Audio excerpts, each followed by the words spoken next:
Bad thing is going to happen. The sudden words made me gasp. Bad thing is going to happen?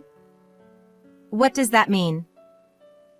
It happened on my way to a prenatal checkup, cradling my full-term belly. While waiting for the light to change at a crosswalk, an elderly woman next to me said those words. I didn't know this woman. I was already anxious about giving birth, and now this person was saying such things. How insensitive can someone be? Before I could express my anger, the woman continued. At this rate, you'll end up as a single parent. She spoke quietly, calmly, as if predicting the future. Amid the sound of cars passing by, my husband's name floated to my mind. Just then, the light turned green.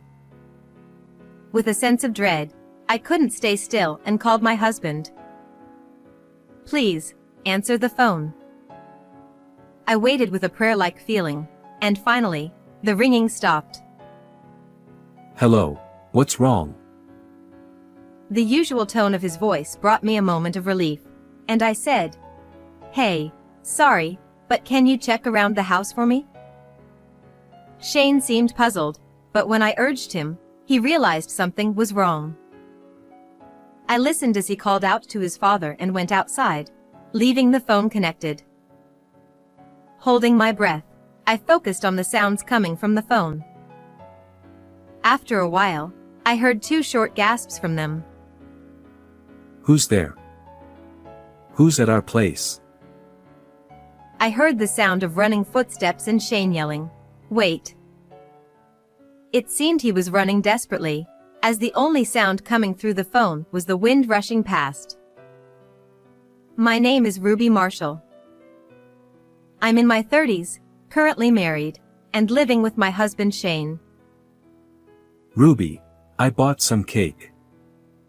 Let's eat together. Once a month, Shane stops by the cake shop near the station like this. Wow, blueberry cake? How cute. It's a new flavor. I thought you'd like it. Thank you, Shane. No, thank you for everything. We smiled sheepishly at each other while enjoying the blueberry cake. We're not particularly wealthy, but these little treats make us so happy. Our relationship goes back to our high school days. At that time, I had lost my parents in an accident and couldn't even go to school, spending every day in tears. During those days, Shane would bring school handouts to me. It was because our houses were close. There was always a message written in the corner of the handouts he brought. Things like "Let's play soccer" or "About the sports festival," just a simple line. Those casual words gradually became something I looked forward to.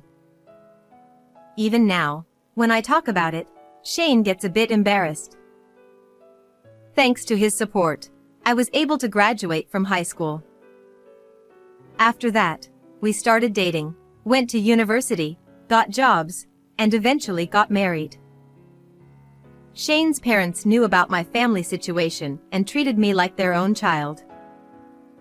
Ruby, is there anything troubling you? Feel free to tell me anything. Whether I was a student or after we got married, my mother-in-law Monique's words never changed. Ted, my father-in-law, was just as caring. I've always been indebted to Shane and his parents, and I feel so grateful. It was in the summer, a little over 2 years after we got married. I had been feeling unwell for days, and eventually, I even started getting dizzy. Could it be heat stroke? The heat had been severe for days, and there were warnings to be cautious of heat stroke. However, something felt off, so I went to the hospital, where I learned I was pregnant. A new life, a new family, was growing inside me. The more I thought about it, the happier I felt, almost wanting to skip. The keychain that says there's a baby in my belly which I used to see from afar, was now in my hands, and the day had come for me to attach it to my bag. Overjoyed, I went home, prepared dinner, and waited for Shane to return. I'm home. Huh? What's going on? Did something good happen? Seeing me sitting at the table in the living room, Shane seemed to notice something. It was probably because I couldn't stop grinning. Lowering my voice to a whisper, I shared the news of the day. Guess what? I'm pregnant. We have a baby. What? He looked back and forth between my face and my belly, his eyes welling up. We have a new family member.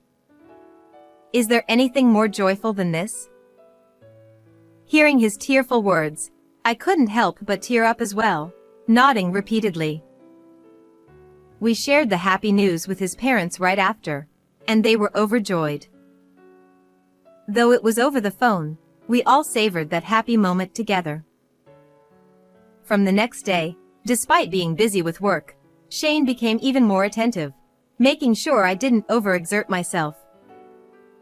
As my morning sickness worsened, I spent most of the day lying down, and Shane became quite worried.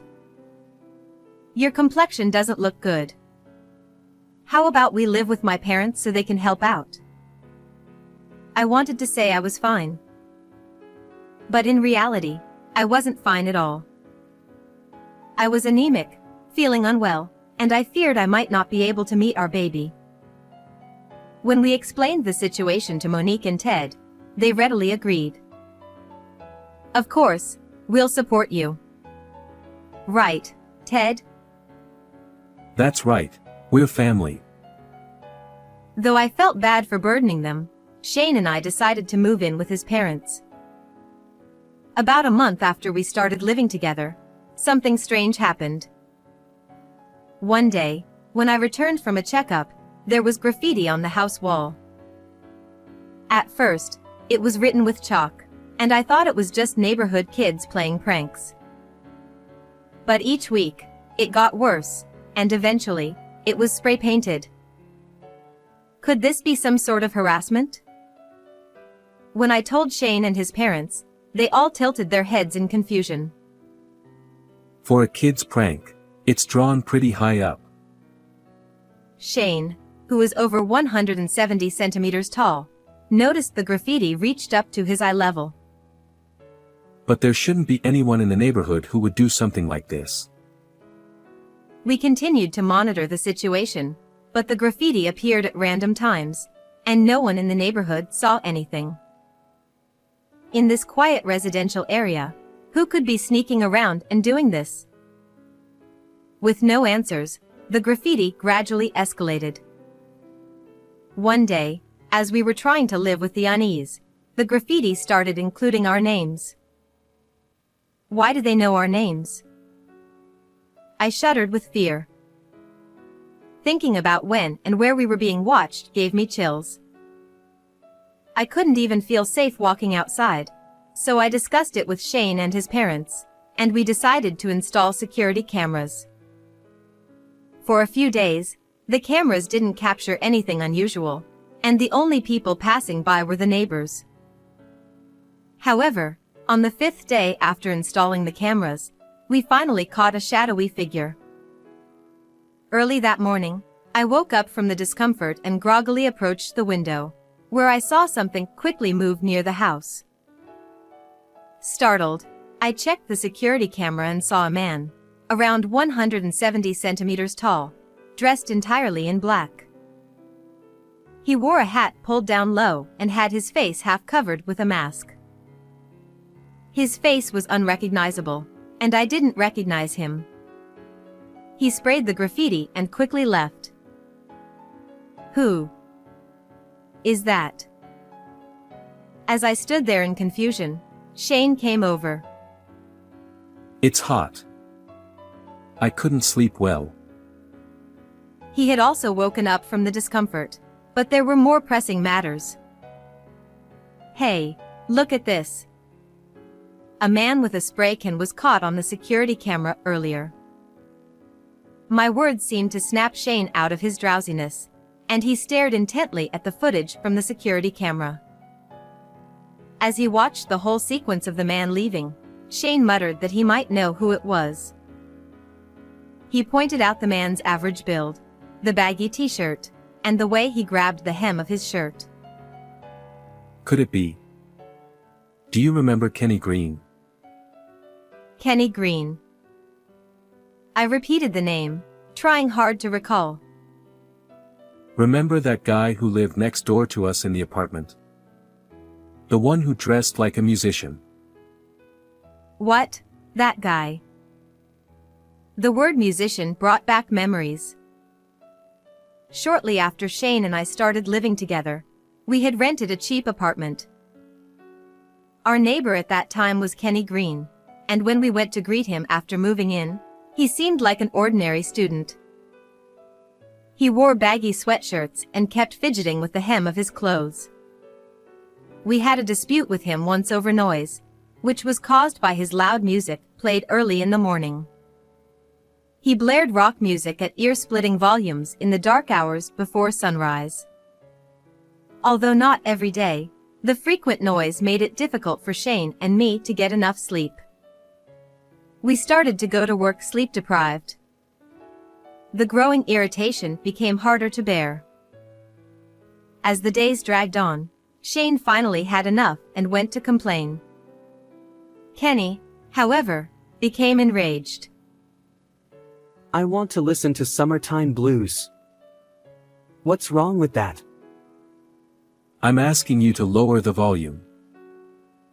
Then it's not rock anymore. And it doesn't need to be early in the morning. It's disrupting our sleep. Rock is meant for early mornings. His claims were incomprehensible, and despite being in English, nothing got through. His shouting and tantrums were childish and only intensified. Eventually, some other residents came out, as he became uncontrollable, spewing abusive language. He wouldn't listen even when spoken to directly. It seemed likely that such problems would continue. Thinking about it made me anxious and depressed. We called the management company, asking them to mediate this trouble, and the next day, a middle-aged manager came by. He sternly warned Kenny in the neighboring apartment about the noise, stating it was a breach of the rules and that failure to comply could result in eviction. After that, the morning blasts stopped completely, and instead, there was no sound at all from his place. I remembered this clearly now. But that was years ago. We had moved out of that apartment about 4 years ago, and I remembered Kenny living in the adjacent apartment at that time. It wasn't far from my in-laws' place, so he might still be living there. Did he hold a grudge against us? If so, would it only be graffiti in the future? What if it endangered not just me but also the baby? I wasn't keen on living with such anxiety and danger. When I conveyed this to Shane, he nodded vigorously. Let's take this footage to the police. It'll be too late if something happens to us or the baby.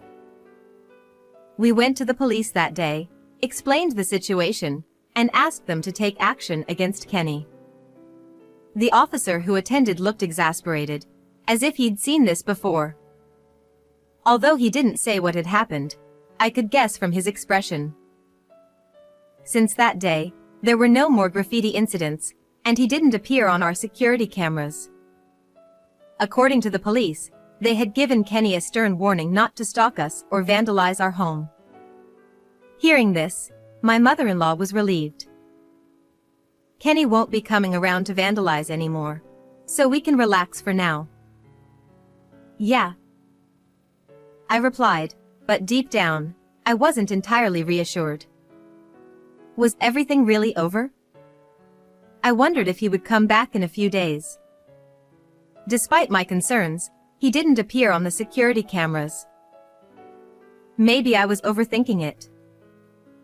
With the graffiti mischief stopping, Our peaceful days returned, and I breathed a sigh of relief. Months passed since the graffiti incident, and I reached my due date.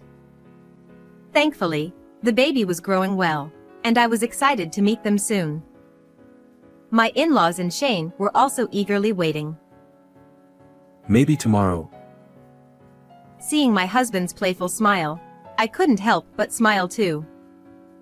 But truthfully, I had a bit of anxiety. Would I be able to endure the pain of labor and give birth properly? What if I didn't hear the baby's first cry? Could I really nurture a human being? The more I thought about it, the greater my anxiety grew, and I sometimes cried alone. One day, on my way to a checkup, I walked slowly, almost unconsciously. As I approached a crosswalk, I saw an elderly woman staggering. Of course, I didn't know her. She seemed to be visually impaired, tapping the ground with her cane. I hesitated, wondering if she would be startled if I spoke to her. However, since she was about to cross the red light, I decided to speak up. The light is still red.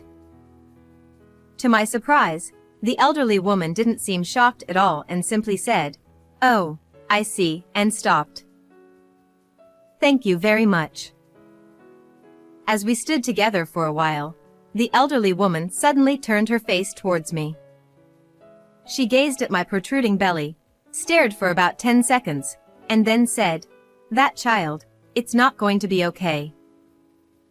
What? I was taken aback by her sudden comment. Not okay? What did she mean? Before I could say anything, the elderly woman continued. "If things continue like this, you'll end up as a single parent." As cars whizzed by, for some reason, Shane came to mind. At that moment, the light turned green. The image of Shane's playful smile flashed in my mind, and danger signals began flashing. My anxiety was overwhelming, and I couldn't sit still. I called Shane, who should have been working from home that day. The ringtone echoed. "Please pick up." Waiting with a prayer-like feeling, the ringing stopped. Hello, what's up? His voice was calm as usual, which reassured me for a moment, but I quickly said, I'm sorry, but could you check around the house?" Why suddenly? "Hurry up." Shane seemed puzzled, but realizing something was serious, he must have understood. I listened as Shane spoke to my father-in-law and went outside, keeping the call connected. I held my breath, focusing on the sounds on the other end. For a while, I heard Shane and Ted talking, but then I caught a short exclamation. "Ah." Who's there? I also heard running footsteps and shouting. Wait. It seemed someone was lurking around the house, and Shane and his father were chasing them. Shane's frantic running made the sounds on the smartphone become like the noise of wind. The sound of a sandstorm, rustling clothes, and running footsteps filled the line. Finally, it sounded like they had caught up with the person, and I heard a familiar, angry voice. You made me lose my job. I won't forgive you. Don't think you'll be happy now. Followed by a roar-like sound. For a while, there were clashing metal sounds and cries of "Stop. It's dangerous." I could only grip the phone with sweaty hands, my anxiety rising. The sounds of a scuffle continued, and I tried desperately to understand what was happening. There were ongoing roars, mixed with a powerful shout of "Ha!" The metal clattering sound followed by a thud, and then silence on the line. What was going on? No one said anything. I couldn't understand anything. Overwhelmed by fear, I shouted, "Shane? Shane. Answer me." Shane brought the smartphone closer to his face, breathing heavily, and called my name. Now, Kenny. What? He had a knife. Kenny had a knife. And he. Gasping for breath, he spoke in broken sentences. Kenny had a knife? Are you okay? Are you hurt? You weren't stabbed, right? It's okay. Dad took the knife from Kenny and caught him. He reassured me. Ted, who is usually calm, is well known in the neighborhood as a strict karate instructor. It was probably thanks to Ted that this happened. Shane said he would contact the police and hung up. I felt relieved too and looked around, only to find that the elderly woman who had been beside me just moments ago was gone. The traffic light had turned red again. It all felt like a daytime dream, as if what had just happened wasn't real. Maybe Kenny was waiting for an opportunity to break into the house and harm Shane. If that was the case, it's a chilling thought. But thanks to that old woman's words, the worst outcome was avoided. I quietly whispered a thank you in my heart. Later that day, after returning from my checkup, Shane greeted me a few meters away from our house. As soon as he saw me, he ran over with a look of relief on his face. I'm glad you're safe. Thanks for calling earlier. He smiled, acting as if nothing had happened, showing concern for me. But how did you know? Well, there was this old woman. I told him about the elderly woman I had met earlier, and we both tilted our heads in confusion. There was no blind person in either of our families, and Shane seemed not to know her either. Anyway, Dad and I are both fine, and Kenny has been arrested, so we can relax now. But, since he knows our address, who knows when something like this might happen again? I confessed my anxiety about continuing to live here, especially after the graffiti incident. To be honest, I want to move far away. I want to have my baby in peace and raise them in a safe environment. I want a life where no one threatens our daily peace. As I spoke, tears of anxiety welled up, and Shane nodded. Let's talk to my parents and start preparing to move. We explained the situation to my in-laws, and they agreed that we should move as a family to a distant place. To be honest, we were a little scared too. Moving to a new place takes courage, but given the circumstances, it was the only option. We decided to sell the in-laws' house and began preparing for the move while looking for a new place. I rolled up my sleeves, ready to dive into the work, but Monique quickly stopped me. Ruby, I'm sure you understand. She firmly reminded me not to lift or carry anything heavy. Leave that to us. You need to take care of yourself. Grateful for her kindness, I started sorting through my belongings. While packing, I came across an old photo album of my deceased parents. It was covered in dust, and the colors had faded. As I flipped through the pages, the blurry photos taken with a film camera evoked a nostalgic atmosphere. Suddenly, a photo slipped out from one of the pages, likely because the glue had worn off. I slowly bent down to pick it up, and when I saw the person in the picture, I was shocked. What? This woman. Standing beside my parents, who were holding newborn me, was the blind elderly woman from earlier, smiling. I turned the photo over and saw my father's handwriting, Ruby meeting her great-grandmother Annie for the first time.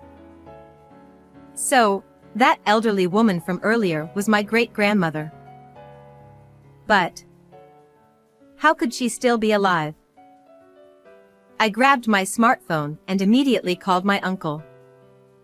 After a few rings, he answered in his usual relaxed tone. Oh, Ruby, it's been a while. I wanted to ask you something. Where is great-grandmother Annie now? Annie? She passed away a long time ago. His words hit me like a ton of bricks, leaving me overwhelmed with shock, disappointment, and a sense of regret. Was it my great-grandmother's ghost that I met at the crosswalk? Why didn't she say anything? Why didn't she tell me she was my great-grandmother Annie? Oblivious to my turmoil, my uncle began reminiscing about the past. It was a hot summer day. Even at the end, she was worried about you, Ruby. My great-grandmother? Yes, right after your parents died in that accident. She was always concerned about you being alone. My heart swelled with emotion, and I fought back tears. But look at you now, doing just fine.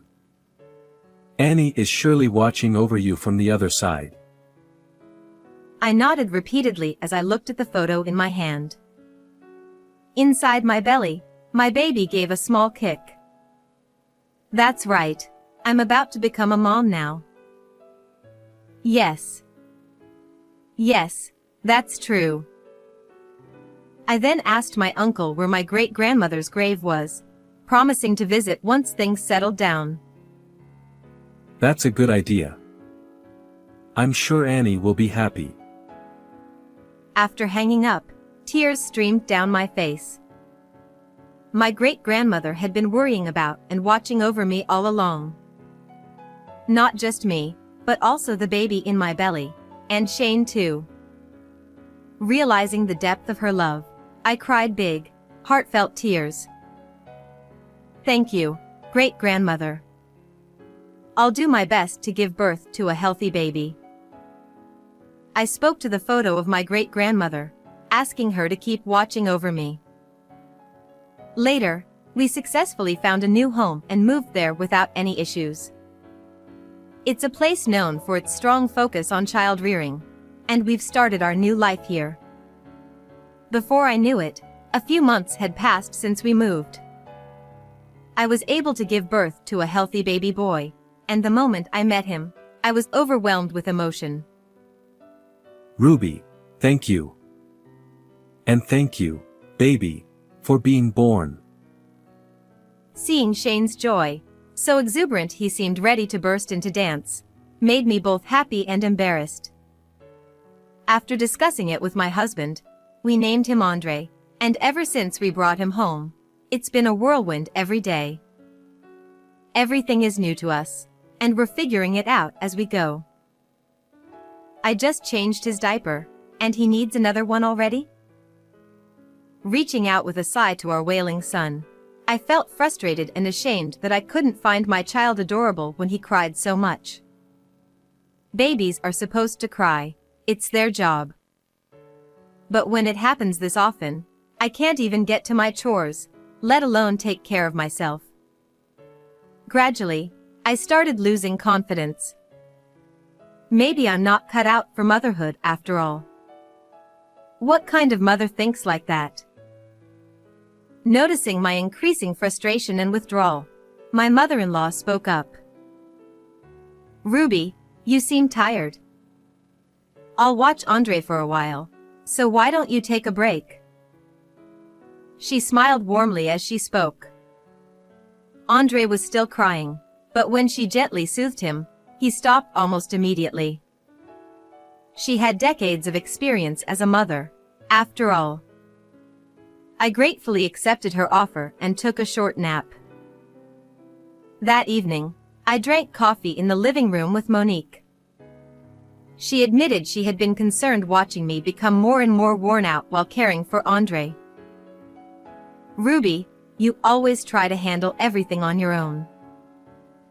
I hadn't realized it until she pointed it out. We're here too, so don't push yourself too hard. Let's all work together. She softly held my hand, offering subtle yet comforting encouragement. Her hands felt gentle and warm. I never knew a mother could feel so dependable. Thank you, Monique. From then on, I began to lean on Monique more often. Shane and Ted, prompted by her, also took the initiative in helping with household chores. Thanks to them, I was finally able to face Andre with a little more ease. Ruby, are we running low on diapers? Should I go buy some? Oh, yes, please. He made an okay gesture with his fingers and quietly left, perhaps trying not to disturb Andre, who was asleep in my arms. I was incredibly grateful for the support of my family, who all pitched in to help with childcare. It's still challenging, but we're doing our best every day. As time passed and things settled down with childcare, Shane, Andre, and I visited a certain church.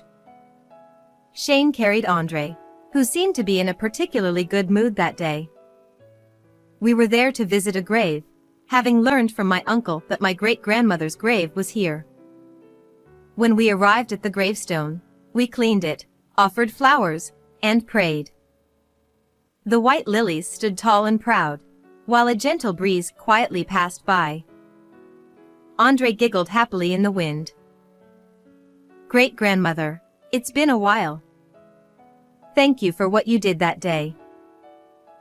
I quietly offered my gratitude at her grave.